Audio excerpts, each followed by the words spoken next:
All right, everybody. Thank you for being with us on this Aloha Friday Live. I'm Enrique, and I am joined by Olivia Nunn today. We're going to be talking about communication, how to strategize around that for your social media, for your presence on the web, and personally. So thank you, Olivia, for joining us today on this Aloha Friday Live. She is also retired Army. Thank you. Right? Who from Yes. this Navy guy? Even Navy people know how to say who. No, thank you so much for the opportunity to be back on your show and to spend Friday, early afternoon with you. So thank you. Well, it's great to have a fellow podcaster, fellow military member, fellow parade deck influencer with me. We share a lot of communities. We've done a lot of work in the past.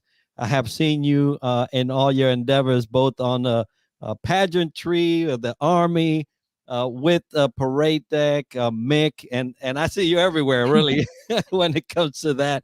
But folks, we're going to be concentrating our conversation today around how to poise yourself, how to position yourself in the communication aspect, social media, and of the sorts, because I know there's so many tools out there, but there's one thing you cannot replace is the way you represent yourself. And so, Olivia, I want to firstly give you an opportunity to tell us a little bit about you, what you're doing, and then we'll get into the conversation around comms.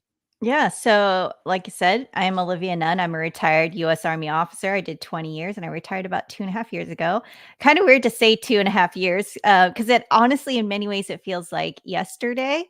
But at the same time, loved what I did, glad that I served and part of the collective veteran community. But when I retired, I started my company, I Love You None Communications. It is a communications, branding, social media strategy company. And I actually this year pivoted and added to my portfolio event planning. So, with that being said, I am a storyteller by trade. And so I help companies be able to story tell, be able to get their business effectively out there by their unique strategy, whatever it is that they do. I'm not particular in any type of industry per se, but a lot of my clients do find me because I'm connected within that military community. And like you said, I am also a pageant queen and I am a mother of two beautiful children. And I love everything you've done since then. You know, a lot of us, when we transition from the military, we're trying to find out, how we fit in this big world. And there are a few of us that eventually and quickly find out that there are some things that we bring to the grand scheme of what's presented to us that we can really benefit. Most of it from the entrepreneur side, because it really takes you stepping away from what would be a corporate setting in order to do what you do best. And so I'm glad that you took your communications background in the military, you're bringing it out and you tailored it to who you are. But I also love that you have also dove into things that you that are good to you, right? The pageantry, the affiliation with all the military organizations that you get to partner with. Burbiz is one of them, and I see a lot of that. But also the children, right? Our children are technically our why. If you're a parent, you know that there are a lot of whys, but this is the why, right? This is the Right. reason why we do what we do, and I'm glad that you are uh, continuing to foster that within what you do. Now, folks, we really want to hone in on the communication piece because there's a lot being said, but not a lot is being heard. And we often, as entrepreneurs, wonder why our business, why our offerings, why is our presence not truly being asked for, really? Mhm. And a lot of that comes by reason of how we've communicated. Absolutely. So here's the big thing that I always get from clients or potential clients. Oftentimes I get the following conversation. I know I'm gonna be successful if I could just become viral on social media. And I absolutely hate the word viral in connection to social media because in order to be successful, communication must be part of your plan, but it's more than just social media. A true communication plan is embedded throughout your whole entire plan. And that is everything in how you message your company. That's from the simple things of your marketing plan, from what you think of how your brand is, how your company is viewed, how people think of your company, how they see your company, where's your company being showcased, to how do you even reach your client? Um, and it starts with this conversation. Who are you? Who are you talking to? And what is it that you do? And oftentimes I recognize that when I start talking to clients or potential clients, I don't even know how to answer those three simple questions. And that's why I don't like the I want to be viral because anybody can sell and figure out the algorithm on social media, but that's just one sliver of the communications plan. You've really got to go all the way back and start doing your work by answering those three questions. And a good PR agent will help you start digging into those three questions. And profound questions, even with the first one, who are you? Oh my Lord. Ask somebody coming out of the military, who are you? And they're like, I just retired. I just separated. That's who I am.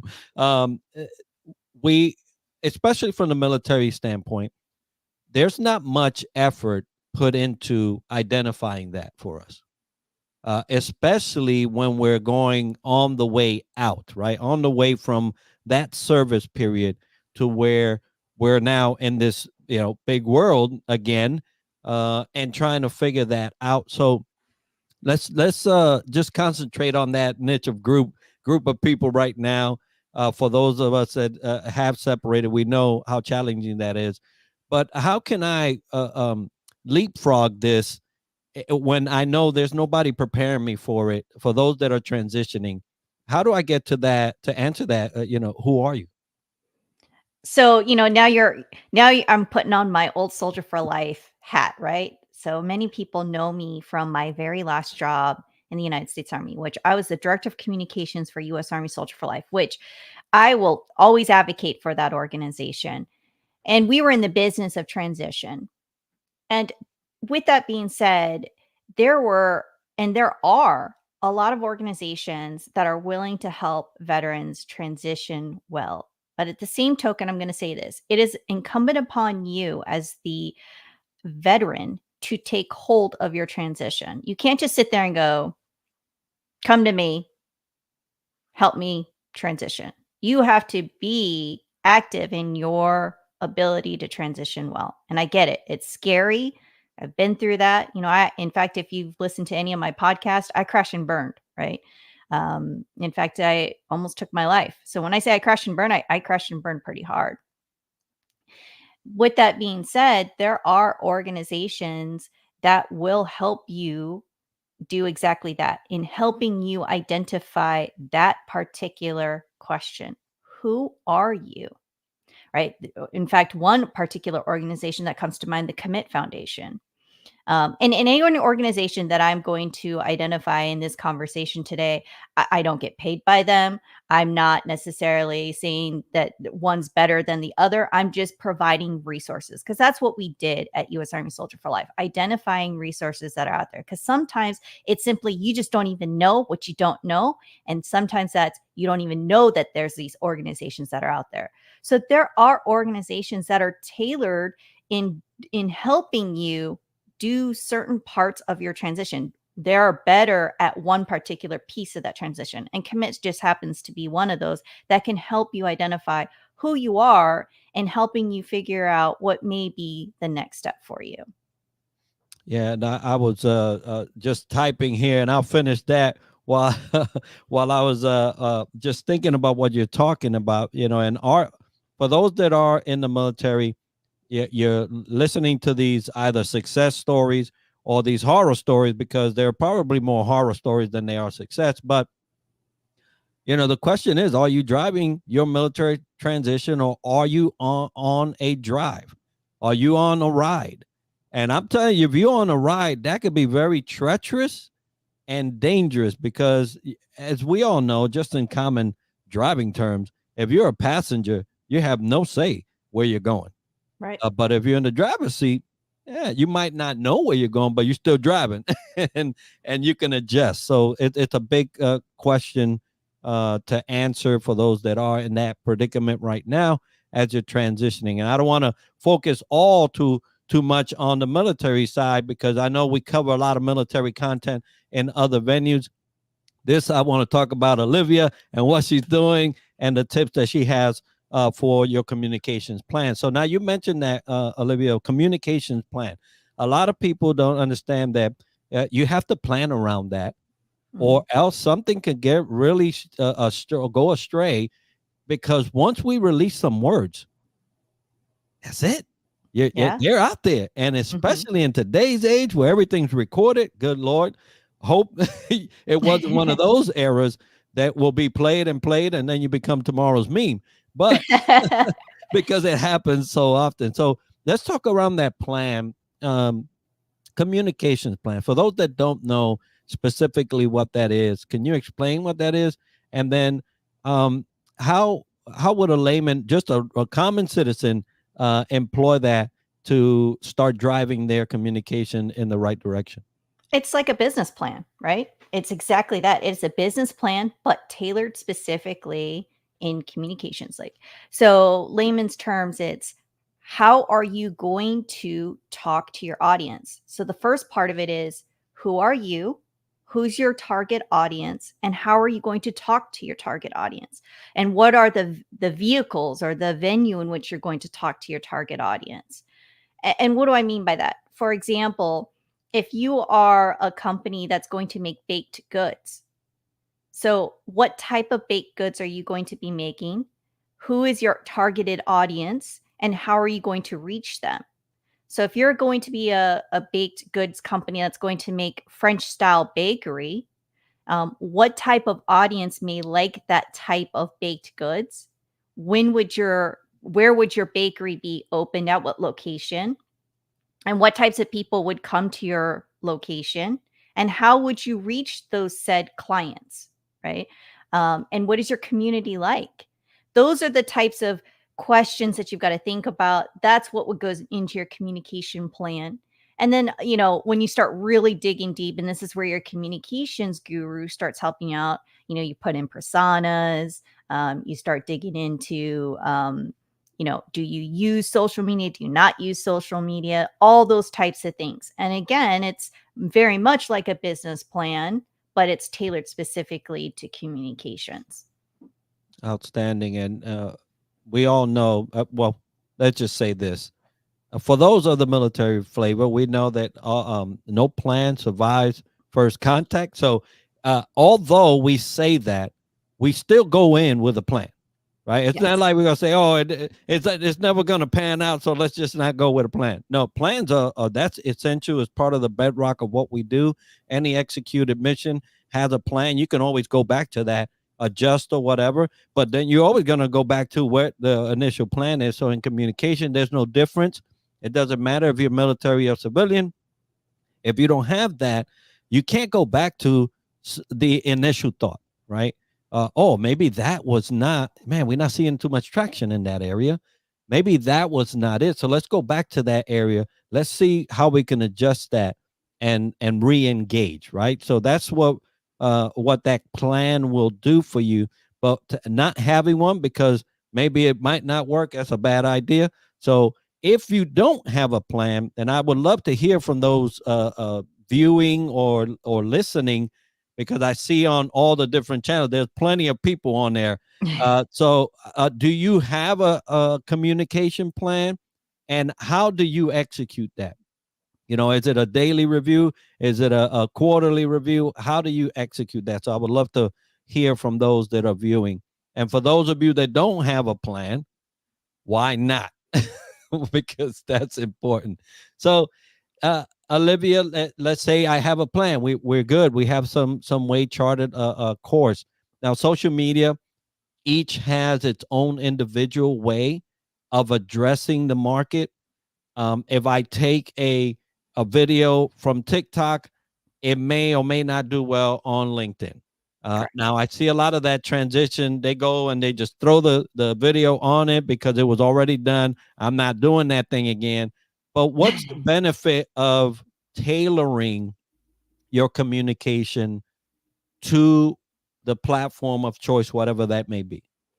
Absolutely. So every single, like you said, every platform has a purpose and a reason in which why that platform was created and for whom it is speaking to. So TikTok is ideal for videos and it's a short form, right? Yes, TikTok has expanded where there are longer format videos, but for the most part, TikTok are short videos, and that's the intent of that platform. You really don't see photos where, yes, you do see some photo montages being put together over a video format, but it's really video. So that's TikTok's purpose. Then you move over to LinkedIn. LinkedIn is a business platform, and the idea is to network from a business perspective where that conversation is centered around business and networking. And then you've got your Facebook, which is really still is the king of social media. It was the first platform, that you've got majority of a widespread of ages, I should say, that are utilizing Facebook. You've got businesses are on there, you've got groups that are on there, and you can use a plethora of different ways of marketing and communication methods on Facebook.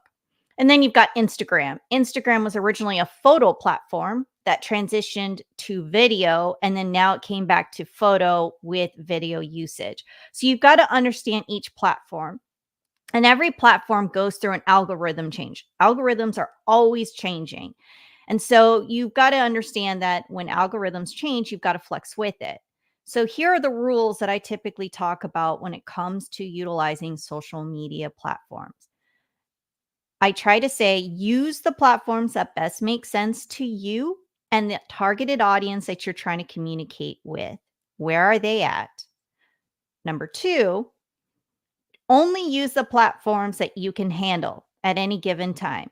Because once you create the platform, as I say, once you open or start, you've got to feed the beast. Because if it's stagnant, it's not going to help you at all.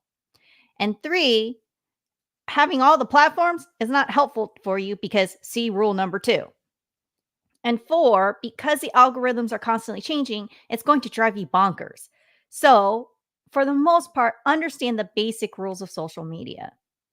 Feed the beast, give it the content that it needs, and understand the platform rules of what it is. Is it a video enhanced platform? Is it a photo enhanced platform? Is it a networking platform?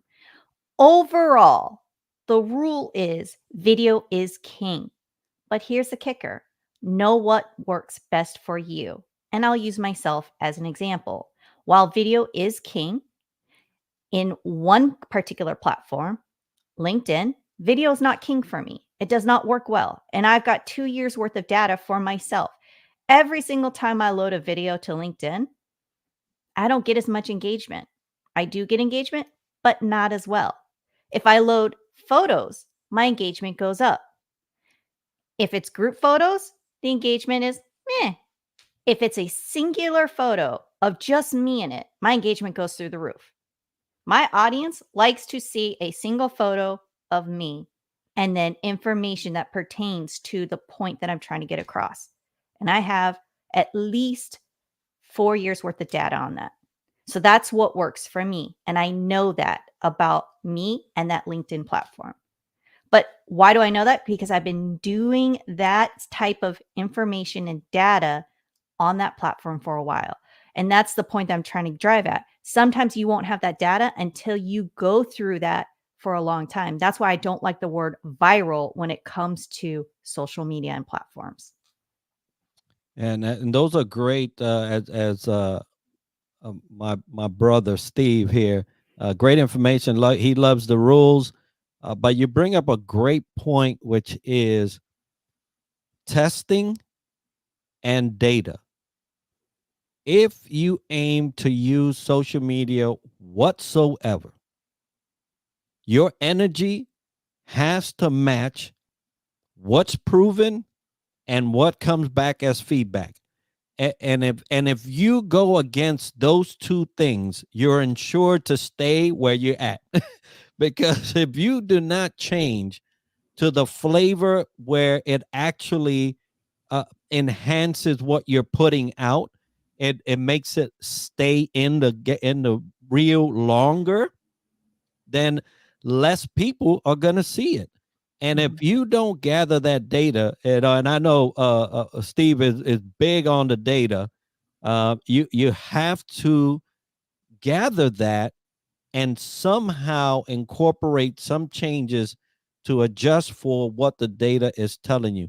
Your audience, when we go and we speak and we're on a platform and we have, dozens, if not hundreds or thousands expecting a conversation from us or some type of, the very first thing that any person will tell you that has been there before is know your audience.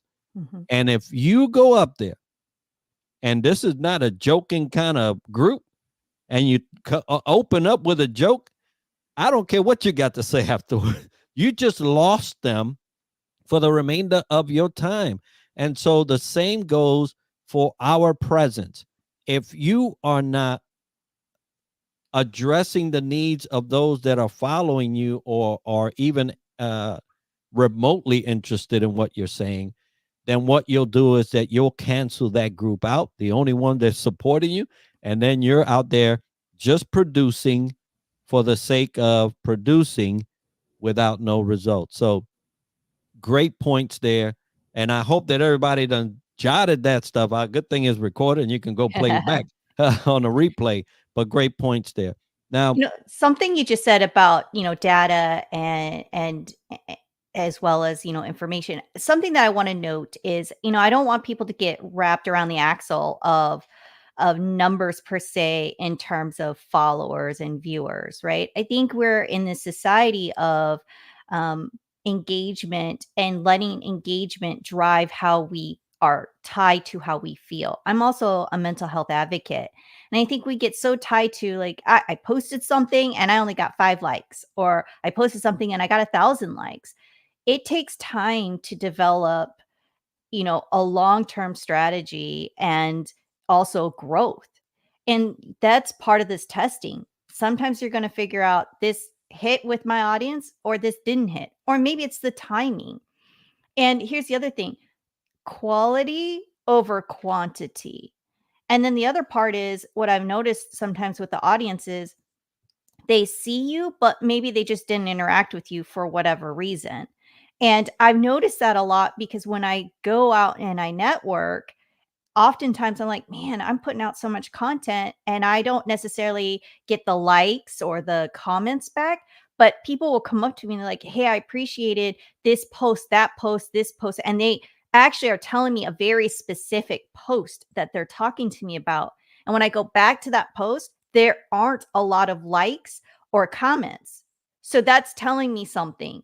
What they're telling me is that they are watching, they are looking, and they are synthesizing the data. They're just not necessarily hitting the like button. So that's something that I just want your listeners to think about, is that don't always walk away from your post thinking, man, I'm losing. Just know that if you are true and consistent to your brand, you're still putting out data and you are still putting out information. Just stay true and consistent to what you're doing.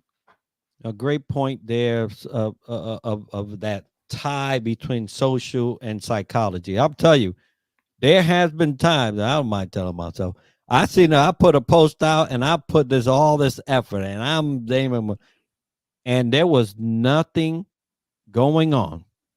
And I'm like, what the? Okay, maybe that one wasn't it. And I'll go, or at least I did this. I'll go boom and delete. And I was like, okay. And then afterward, I was like, well, why you delete it, bro? You just, put all this time in it. Just let it stay there. It doesn't matter. So I'll go back and I'll throw it back in there again, right? But this validation necessity. I believe in one shape or form will hit us all, you know, validating the effort, right? How do we validate the effort? The community tells us that it's likes, thumbs, shares, reshares, all that stuff. Uh, but people are watching. Mhm. People are listening. They're looking at your stuff and they're like quietly in the background contemplating what you just said. So please don't, just like Olivia just said, don't confuse the lack of engagement for not worthy of having been posted, right? So this is something that we have to be careful of. Now, as Steve says, it's about your goals. Engagement doesn't necessarily equate to clients, especially if you're on LinkedIn, right? Because you Yeah. mentioned it with a business pro, if that's your goal, right? And he also says if your content resonates with your target market, they are watching, and you may not see that engagement. And they say there's this thing called purchasing lurkers, right? and there is, and I've seen a lot of folks. I do consultancy work on the leadership side. There's a lot of folks that come to me off of something I did so long ago. Never I have seen them say, "Oh, this is the greatest thing since sliced bread. Thank you, it changed my life." No, they actually DM me. We got to work together, and that was that. Yeah. So great point. Now let's focus a little more on the psychological stuff because uh, there has been a lot of events around people not being satisfied with life, Mhm. and since we're so wrapped up on social media, a lot of that trickles from there, right? This sense of not being worthy. Steve, no pun there, but not being worthy. People don't like what I'm putting out, and then I start to feel this sense of worthlessness because of the lack of social media engagement. How how have you seen that? And I know we personally, I have felt some things in those in and around those topics. But how have you seen social media impact that on a personal level and around clients? Have they actually said, "Hey, I don't think that my stuff is worth the time"? Yeah, so great question. From a personal perspective, it impacts me in the following. I I talk about you need to be authentic. Be authentically you always. Share as much as you're comfortable about your life, the good, the bad, the ugly, and the in between.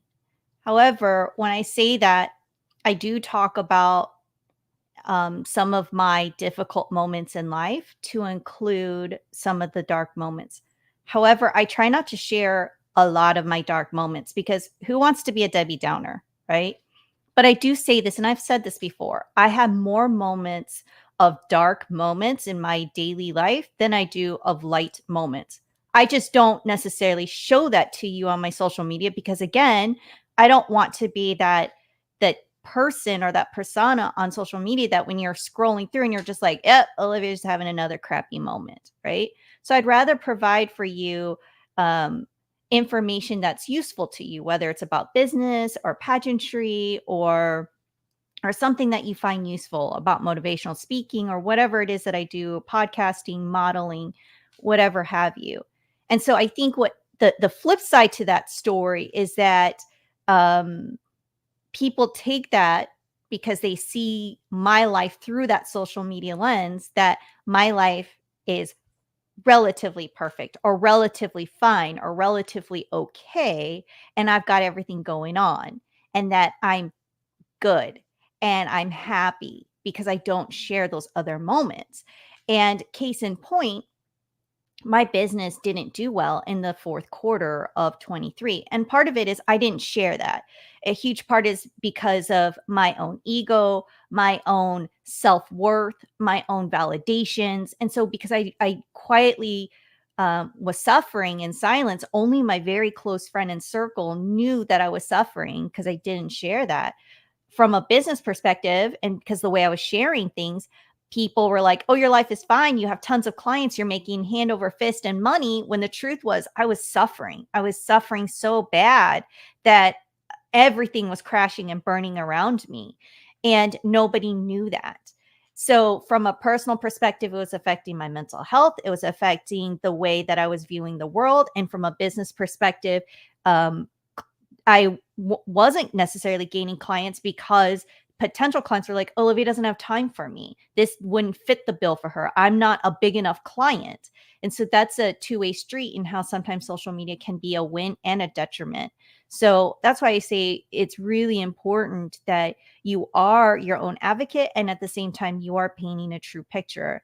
And that's a tough fine line to walk on, especially when people are afraid to share their own personal life, when it's hard to share what's going on in your life, and it's being vulnerable. It is hard to be vulnerable when you're talking about something when it comes to mental health or things that are personal in nature. It definitely is. And, especially, it's not encouraged at all as we're growing up. Actually, I grew up in a house with like, yo, our dirty laundry is our dirty laundry. Nobody talks about what happens in this house, yada yada yada. So you're raised to keep those things. But it's very important for those listening, those viewing, to understand that you must identify when social media is no longer a good thing for your health, right? and Yeah. and start taking some time for yourself. Drop that. Look, one thing I took all social media out of my phone. I did. Took it off. And now they actually, in my in my house, they're like, hey, you don't answer the phone, you don't look at. It's no longer a thing. Yeah, I'll see somebody called. Okay, maybe I could give them a call back. But I have gained so much back in terms of anxiety, right? You're looking for that little red, whatever notification, little red dot comes up. Oh, somebody. And sometimes it's not even relevant to what you really need to. It's just a habit forming thing. And I have gained a lot back from it. I won't go back to that. I'll see y'all when I see y'all, Yeah. and I'll read No. it when I read it, right? But please take some time to see how social media is impacting you, and if it's in a negative, make some adjustments and gain some life back. Yeah, and I think it's hard, especially when you're a new business owner, right? Mm. Especially being a communications, a business owner whose life is on social media. And I think it was really hard for me from the mental perspective of the following, right? I crashed and burned when I left the military, when I retired, and that was part of my story. And then I climbed out. My hashtag is I am the storm, and so much of that was shared, and I people were coming up to me like, you motivate me to want to do better and to share my story and to want to do these things. And so I felt like I had that weight. And then I started my own company, and how many people told me like, you've inspired me to start my own company. And here I am, feeling like I just went backwards in my own mental health. My business has just tanked. And I'm like, do I share all of this again where I feel like I'm such a loser? I'm so unworthy and I feel like a failure. And all these people are thinking that I've just figured this all out and I've risen to the top to only fall flat back on my face again. And that was just really hard for me to want to share any of that when everyone's thinking Olivia's got it all figured out. She crashed and burned. She figured it all out. She's at the top. When in fact that, I never felt like I got to the top at all, but I just felt like I just, went all the way back to the bottom again. And that it was a really, really tough season. And how do you come back out of that? How do you figure that all out as a young business owner, right? How do you recoup from that when the military is such an environment where you don't quit, you don't take no for an answer, and success is the only thing that you strive for. And this is a season of learning for me.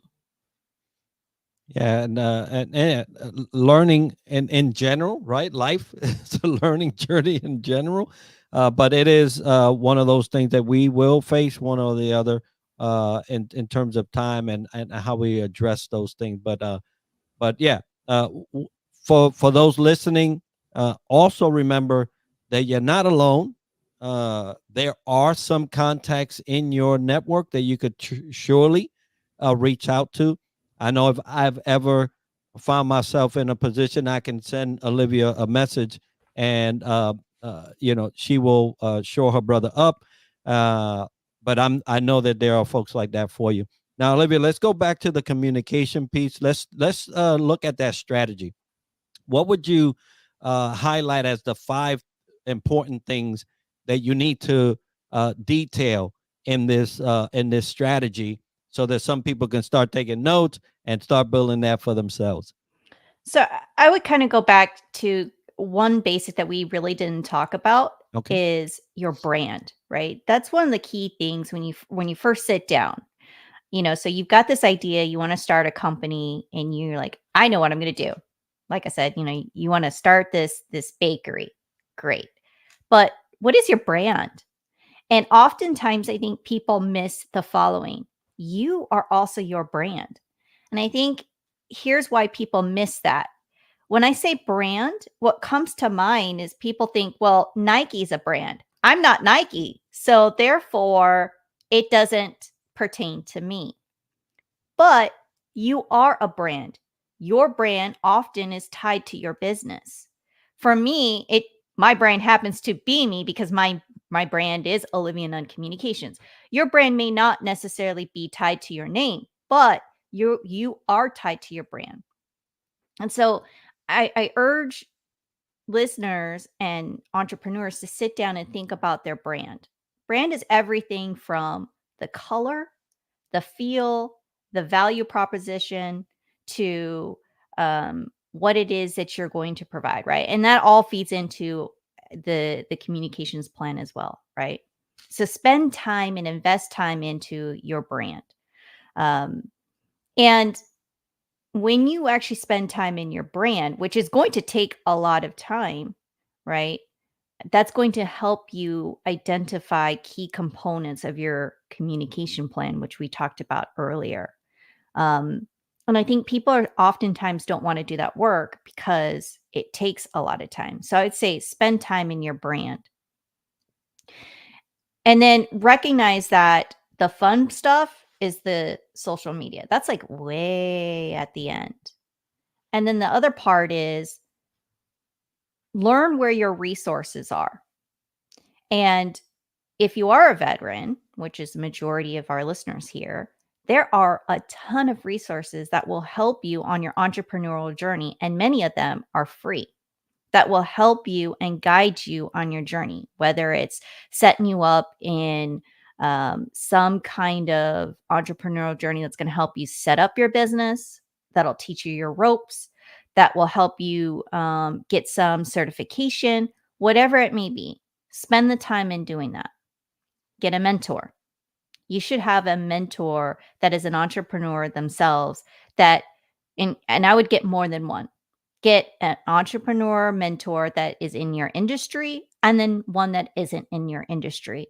That's probably a few years ahead of you that you can lean on. And then I'd also get a mentor that's not a veteran that you can ask these questions that can guide and lead you, that can help you make decisions. The fourth, I would get a bookkeeper. Unless you are a CPA that could do it, I'd get a bookkeeper. I didn't get a bookkeeper until my second year. And man, it made the world of difference. And there are companies that are out there. One particular one that I use collective.com. If you want to know more, you can get with me offline. I can refer you to them. Um, totally worth the time and effort to pay for that. And then along those lines, sub out or pay out the places that you can. And I get that that's extremely hard, right? Because oftentimes as an entrepreneur, you're bootstrapping a lot of your pieces to your business. And then the fifth part is you have to spend the time that's necessary to develop your network. What do I mean by that? Go to networking events, whether it's in person or online. I would say go in person. Networking, try not to be a wallflower, right? Be strategic when you go to networking events. Go with business cards. I know a lot of people say that business cards are old and they're not valuable and everybody does it digitally. Tell you what, business cards, paper form are still valuable because it's a connection. Now I can look down at a business card and remember, oh, yeah, it was this particular man or woman that I met, and it jogs back a memory. And I remember that particular conversation, or that person can take a note on. So go to these networking events, meet people in your industry or particular industries that are adjacent to yours, and make those connections. Be strategic in your conversations because you never know if that particular interaction can lead to something that will help you. Maybe not today, maybe not tomorrow. It might be a couple years, but it can help you. And I think those are the 5 most important pieces as an entrepreneur that has never steered me wrong, that helped me when I was in US Army Soldier for Life and continue to help me now.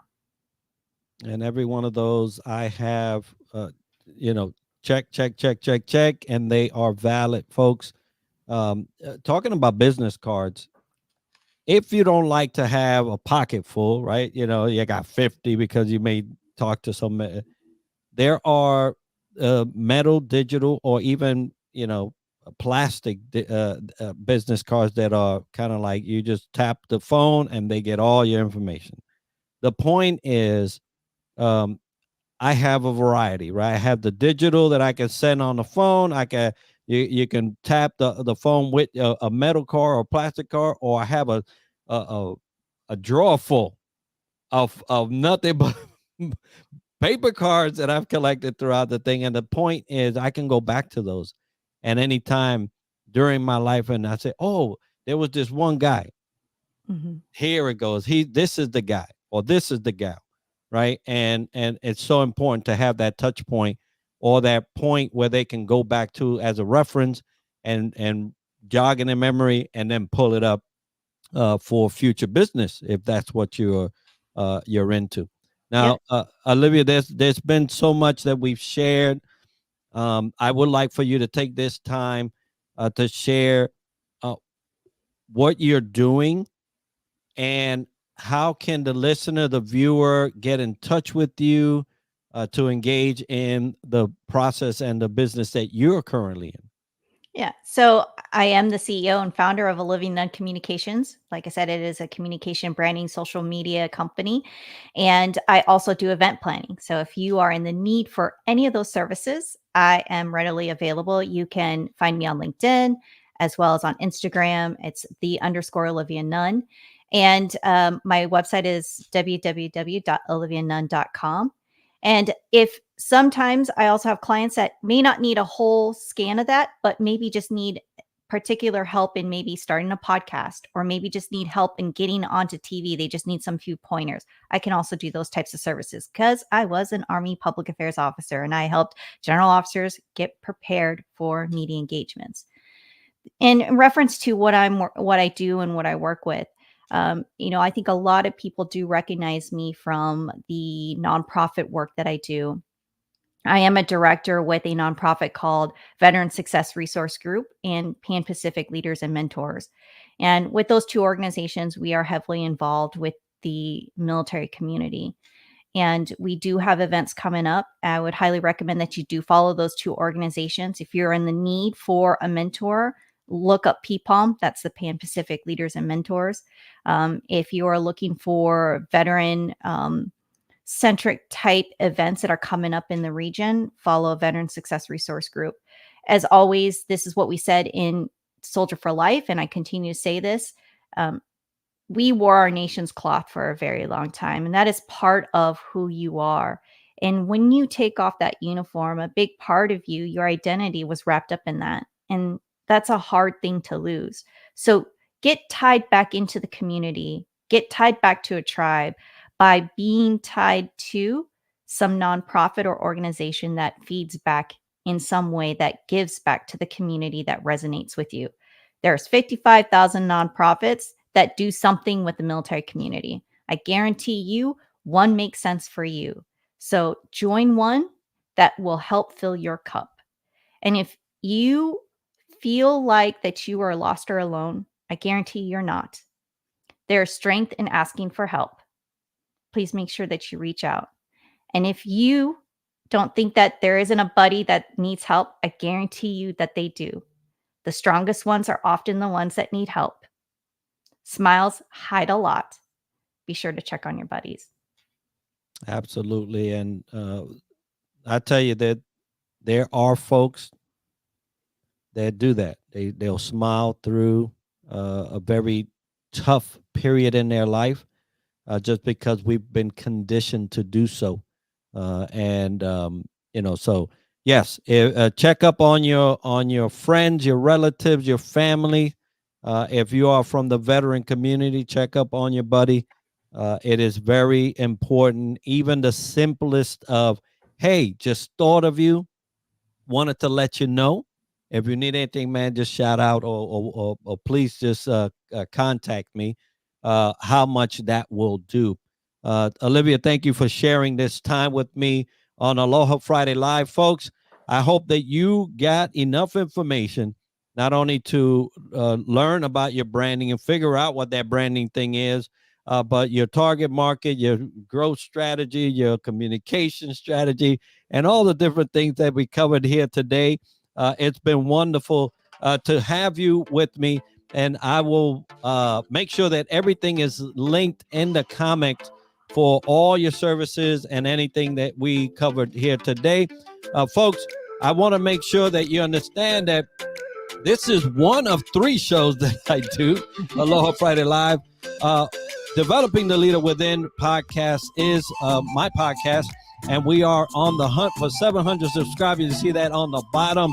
We are trying to get there because not only does it help us reach a bigger audience, but we also give away an author-signed leadership book from one of our guests on the show. Most of them are best-selling authors and do great things. So please subscribe there at DTLW Podcast if you're on YouTube. Another thing is that we are streaming live on Parade Deck. You can follow me specifically at 731 there, and I would appreciate it. Olivia, have a great Aloha Friday. Everybody out there, Aloha Friday. Mahalo for being with us, and we will see each other next week when we have another guest on Aloha Friday Live. Thank you. Thank you.